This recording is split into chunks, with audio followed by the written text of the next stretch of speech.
ડભોઈ તાલુકાના કુંઢેલા પાસેના મહમદપુરા ગામમાં રહેતો સફેરાજ ગરાસિયા નવાપુરા વિસ્તારની ટ્રાવેલ્સ કંપનીમાં નોકરી કરે છે.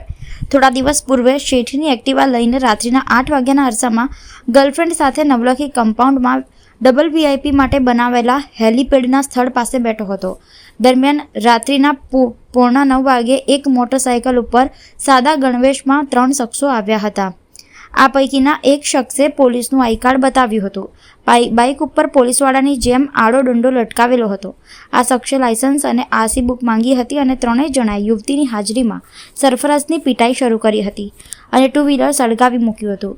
રાવપુરા પોલીસે સીસીટીવી ફૂટેજના આધારે હેડ કોન્સ્ટેબલ નિલેશ વનરાજ બારૈયા રહે ભૂતળી ઝાપા પોલીસ લાઇન, તેનો ભાણેજ ભૌતિક વલ્લભ ભીલ અને ભાણેજના મિત્ર ચતુર બારૈયા બંને રહે નઈપ મહુવા ભાવનગરની ધરપકડ કરી હતી.